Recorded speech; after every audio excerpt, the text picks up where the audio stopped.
जय श्री कृष्ण। आज गीता का जो 54वां श्लोक है अध्याय दूसरे का, ये अगर आप किसी से भी पूछेंगे तो उन्हें बहुत प्रिय है। जो भी भगवत स्मरण करते हैं, भगवान कृष्ण की गीता पढ़ते हैं, ये 19 श्लोक इतने अद्भुत हैं जिनमें भगवान ने स्थित प्रज्ञ की बात की है। सबसे पहली बात आती है कि प्रज्ञ क्या होता है, या प्राज्ञ क्या होता है, या प्रज्ञा क्या होती है। बुद्धि की वो सात्विक अवस्था जिसमें बुद्धि से मनुष्य भगवान का नाम स्मरण करता है, भगवान का स्मरण करता है, उसे प्रज्ञा कहते हैं। प्राज्ञ वो व्यक्ति होता है जो कि परमात्मा का चिंतन करना शुरू करता है, उसे प्राज्ञ कहते हैं। और उसके बाद शब्द आता है भगवान से।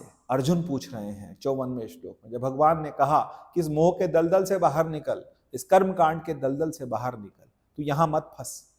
तो फिर भगवान से अर्जुन पूछते हैं, स्थित प्रगस्य का भाषा समाधिस्थस्य केशवा स्थितधि किम प्रभाषेत किमाशीत अव्रजेत। धी मतलब होता बुद्धि, बुद्धि को धी कहा जाता है। तो स्थित प्रगस्य का भाषा कैसे बोलता है? समाधिस्थस्य केशवा, वो समाधि में स्थित मनुष्य व्यक्ति, भगवान का भक्त। ऐसा मत समझिए कि ज्ञानी भक्त नहीं होता या भक्त ज्ञानी नहीं होता। ये ऐसे ही बना रखे हैं कि भक्त ज्ञानी नहीं होता, ज्ञानी भक्त नहीं होता। ये दो अलग अलग नदियां, थोड़ी सी नदियां अलग हैं लेकिन बिल्कुल पैरेलल चलती हैं और जा करके उसी समुद्र में चली जाती है, परमात्मा रूपी समुद्र में चली जाती है। स्थितधि किम प्रभाषेत किमासीत व्रजेत किम, जिसकी बुद्धि आप में स्थित हो गई है, जिसकी बुद्धि उस परमात्मा में, परब्रह्म में स्थित हो गई है, वो चलता कैसे है, बोलता कैसे, व्यवहार कैसे करता है? क्या वो बैठा रहता है? तो भगवान से एक बड़ा सरल प्रश्न किया। अर्जुन का नाम जो है, अर्जुन नाम से भी काम से भी सरल। सरल का मतलब कि वो उनके अंदर कोई भी लाग लपेट किसी तरीके का नहीं है। बहुत साधारण बात कही भगवान से, और हमारी तरफ से अर्जुन पूछ रहे हैं स्थित प्रगस्य का भाषा, कैसे बोलता है, कैसे चलता है?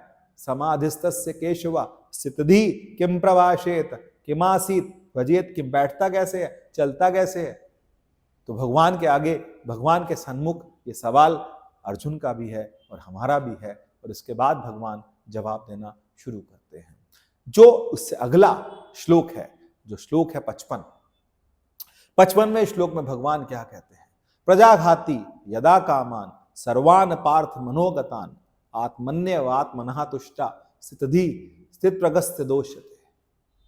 किसे स्थित प्रज्ञ कहा जाता है?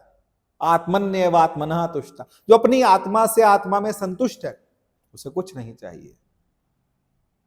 जही न चाहिए कहूं कछु, सिर्फ राम संग नेह, भगवान से नेह, भगवान से प्रेम है, उसे कुछ नहीं चाहिए जीवन में। उसे संसार का जो भी पदार्थ है उनमें कोई मोह नहीं। ऐसा व्यक्ति जो है वो परमात्मा को पा जाता है। ये भक्ति मार्ग है। और ज्ञान मार्ग में भगवान क्या कह रहे हैं? प्रजाहाति यदा कामान, सारी इंद्रियों से, सारी कामनाओं से अपने आप को हटा करके, यदा कामान सर्वान पार्थ मनोगतान, सबसे हटा लिया अपने मन को, आत्मन्यवात्मनः तुष्टा स्थितधि स्थित प्रगस्य दोच्यते। ऐसे व्यक्ति को क्या बोला जाता है? स्थित प्रज्ञ कहा जाता है, जो सब तरफ से अपने मन को हटा करके उस परमात्मा में जोड़ लेता है। यही बात भगवान श्री राम ने 48वें दोहे में, सुंदर कांड में, विभीषण से कहा क्या कि कितने भी ब्राह्मणों की हत्या का उसके ऊपर अगर अपराध लगा हो, तब भी मेरे पास आए, और मेरे पास आकर के, और भगवान ने कंडीशंस गिनवाई।